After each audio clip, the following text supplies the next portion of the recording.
Students, आज हम class 6 के फर्स्ट चैप्टर का सेकंड पार्ट करेंगे। इसके पिछले वाले भाग में हमने भोजन के बारे में किया था कि भोजन हमारे लिए क्यों अनिवार्य है। तो उसमें आपने पढ़ा होगा कि भोजन हमारे शरीर को ऊर्जा देता है, भोजन हमारे शरीर को बीमारियों से लड़ने के लिए क्षमता प्रदान करता है। हमारे शरीर में जो भी टूट फूट है वो भोजन के कारण ही पूरी होती है। जो भोजन से जो भी हमें पदार्थ प्राप्त होते हैं उससे पूरी होती है। आज के टॉपिक में, आज के वीडियो में जो हमारा टॉपिक रहेगा कि जो फूड है ये हमें मिलता कहाँ से है और पौधे के कौन कौन से हिस्से हैं जिसको हम की भोजन के रूप में इस्तेमाल कर सकते हैं। अभी आपकी बुक का एक चार्ट है, इसमें जैसे इडली बनानी है तो उसकी जो कच्ची सामग्री है, उसके जो इंग्रेडिएंट्स हैं, चावल हमें पौधे से मिलता है, उड़द की दाल ये भी हमें पौधे से मिलेगी, नमक ये हमें समुद्र से मिलेगा, जल हमें जल के स्रोत से मिलेगा, चिकन जंतुओं से, मसाला हमें मिलेगा पौधों से, तेल और घी पौधे या जंतु से मिलता है और जल पानी के कोई भी स्रोत से हमें प्राप्त हो सकता है।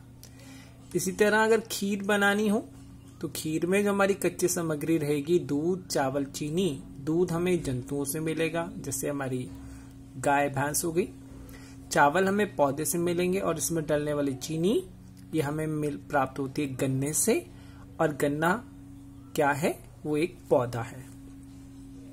अब इसी तरह ये आपके सामने एक पौधा है, पौधे के प्लांट्स के जो पौधे के जो पार्ट्स हैं, इसके मुख्य दो पार्ट्स करते हम, एक रूट सिस्टम और एक शूट सिस्टम। रूट या शूट, रूट मतलब मूल, पौधे का वह हिस्सा जो कि मिट्टी के अंदर रहता है वो हमारी बन जाएगी रूट, और पौधे का वह हिस्सा जो कि मिट्टी से ऊपर रहता है उसको हम बोलते हैं शूट या प्रतंत्र।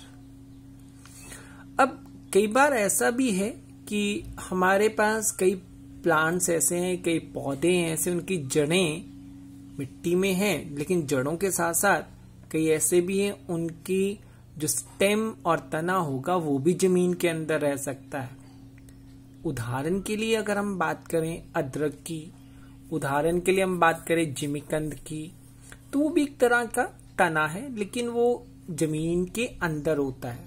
तो इसका मतलब कई पौधे ऐसे भी हैं जिसमें तना भी जमीन के अंदर हो सकता है, लेकिन मोटे तौर पे हम बोलते हैं कि रूट क्या होता है, पौधे का वह हिस्सा जो जमीन के अंदर होता है, और शूट क्या है, part of the plant which is above the ground, जो कि मिट्टी के ऊपर होता है। अब इसके अंदर, शूट के अंदर क्या है, ये हमारे पूरे के पूरी स्टेम है, फिर ये हमारे पास लीफ है, ये हमारी बड है, कली, मतलब यहां से या तो कोई फूल बनेगा या कोई टहनी बनेगी। देन उसके अलावा हमारे पास फ्लावर्स हैं, फ्लावर जब बड़े हो जाते हैं, मैच्योर हो जाते हैं तो इसी से फ्रूट बनता है, और ये अगला हमारे पास फ्रूट हो गया, फल हो गया। तो मुख्य हिस्से हमारे पौधे के क्या रहेंगे, स्टेम, लीफ, बर्ड, फ्लावर और फ्रूट। अब पौधे का कौन सा हिस्सा है जो कि हम खाने के लिए इस्तेमाल करते हैं। सबसे पहले हमारे पास रूट्स, जड़ें, जड़ों के रूप में हम क्या क्या है, गाजर है, मूली है, चुकंदर है, शलगम है, शकरकंदी है, carrot, radish, sweet potato, beetroot, turnip, ये सारी की सारी जड़ें हैं। उसी तरह हमारे पास स्टेम्स, तना, प्याज, आलू, अदरक, हल्दी, लहसुन। स्टेम को पहचानने के लिए सिंपल सा एक तरीका है कि इनके अंदर गांठें होती हैं, नोड्स होते हैं, इंटरनोड्स होती हैं, ये इसकी एक पहचान है स्टेम्स की। देन हम कौन से पौधे जिनके पत्ते खाते हैं, पालक हो गया, पुदीना हो गया, पत्ता गोभी होगी, सरसों का साग हो गया, इस तरह मेथी हो गई। तो बहुत सारे ऐसी चीजें जिनके हम पत्ते हैं जो हैं उनको हम भोजन के रूप में यूज करते हैं। फ्लावर्स में हमारे पास कद्दू, सनफ्लावर, जैस्मीन, बहुत सारी ऐसी चीजें हैं जिसके हम फ्लावर्स का यूज करते हैं, फूलों का इस्तेमाल करते हैं अपने भोजन के रूप में। और इसी तरह फल तो आपको पता है, एप्पल, मैंगो, ऑरेंज, पियर्स, बनाना, ग्रेप्स, ये पौधे के फल वाले हिस्से जिसको हम खाने में इस्तेमाल करते हैं। और गेहूं, मक्का, बाजरा, मटर, दालें, सरसों, ये सभी पौधे के बीज हैं जिसके हम भोजन के रूप में इस्तेमाल करते हैं। अब ये हमारे पास अगली जो आपकी स्लाइड है वो है अंकुरन की या स्प्राउटिंग की। ये अंकुरन या अंकुरित बीज क्या होते हैं, स्प्राउट्स क्या होते हैं? ये आप लोगों ने देखा होगा, यदि हम चनों को या मूंगी की दाल को थोड़े सा पानी में भिगो दें और भिगोने के बाद गीले कपड़े में रख दें तो उसमें छोटे छोटे हरे हरे धागे से निकल जाते हैं। इसका मतलब वो बीज उगना शुरू हो जाता है, बढ़ना शुरू हो जाता है। अब बोला जाता है कि अंकुरित बीज खाने चाहिए, दालें खानी चाहिए। क्यों? उसका मेन कारण यही है कि उसके अंदर जो प्रोटीन्स और विटामिन की मात्रा वो बढ़ जाती है, इसलिए हमें अंकुरित भोजन खाने चाहिए। और ये आपके सामने इसका डायग्राम है कि चने हैं, इसको भिगो दिया तो अंकुरित ऐसे हो जाएंगे। ये हमारे पास मूंगी की दाल है, जब भिगो देगी तो अंकुरन के बाद ऐसी हो जाएगी। अब जो जीव हैं वो अपना भोजन खुद नहीं बना सकते। हम लोग अपना भोजन सिर्फ पका सकते हैं। जितने भी जंतु हैं, जीवों में अगर पौधे की बात करें तो वो अपना भोजन बना सकते हैं, लेकिन अगर हम जंतुओं की बात करते हैं, एनिमल्स की बात करते हैं, तो हमें दूसरे ऑर्गेनिजम्स के ऊपर, वो पौधा भी हो सकता है, वो जंतु भी हो सकता है, वो दोनों ही हो सकते हैं। तो इसके आधार पे हमें जो एनिमल्स हैं उनको 3 भागों में बांटा है। पहला हर्बीवोर्स, दूसरा कार्निवोर्स और तीसरा ओमनिवोर्स, शाकाहारी, मांसाहारी और सर्वाहारी। क्योंकि ये भोजन अपने आप नहीं बना सकते, इसलिए इनको हेटेरोट्रॉफ्स या हिंदी में विषमपोषी कहा जाता है। अब शाकाहारी क्या है? Animals which eat plants and plant products in their food, जो कि अपने भोजन में किसको खाते हैं? पौधे और पौधे के हिस्सों को, चाहे वो पौधे से कुछ भी हो, लेकिन सिर्फ ख्याल रखना जो केवल पौधों को खाते हैं। एग्जाम्पल यहाँ पर दिया है, हमारे पास शीप है, हॉर्स है, एलिफेंट है, इनको हमने शाकाहारी बोला।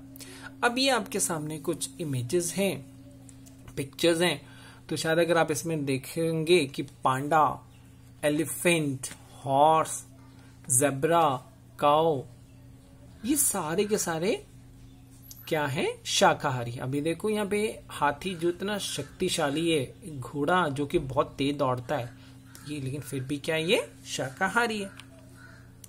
देन अगला अगर हम बात करें कार्निवोर्स, जो अपने भोजन के लिए दूसरे एनिमल्स पे डिपेंड करते हैं, जीवों का मांस खाते हैं।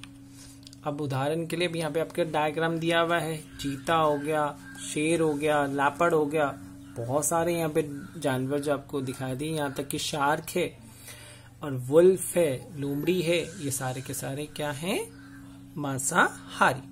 अब कुछ ऐसे भी हैं जो कि दोनों को खाते हैं, मतलब कुछ पौधे का हिस्सा भी खा लेते हैं और कुछ अन्य जंतुओं का मांस भी खा लेते हैं। तो ऐसे जीव जो कि पौधों के उत्पाद और अन्य जीवों का मांस दोनों ही खाते हैं, उनको हम बोलते हैं सर्वाहारी। और ये आपके सामने एक डायग्राम दिया हुआ, ये पिक्चर इमेजेस दिए। अब ये देखो, क्रो, कौवा, आपने देखा होगा कौवा सब कुछ खा लेता है। कुत्ता, इसको चाहे आप रोटी दे दीजिए, चाहे इसको मांस दे दीजिए, ये सब कुछ खा लेता है। ठीक है, तो उसी तरह इसमें यहाँ तक कि हम लोग जो मनुष्य हैं वो भी कौन से वर्ग में आते हैं? हम सर्वाहारी में आते हैं, क्योंकि हम में से कई मनुष्य लोग ऐसे भी हैं जो मांस भी खाते हैं और पौधे और पौधों का उत्पाद भी खाते हैं। तो आज हमने क्या किया? आज हमने कि जंतु जो हैं अपने भोजन किस प्रकार से खाते हैं, तो उसके आधार पे हमने इनको कितने वर्गों में बांटा? 3 वर्गों में। कौन कौन से? शाकाहारी, मांसाहारी और तीसरा सर्वाहारी। धन्यवाद।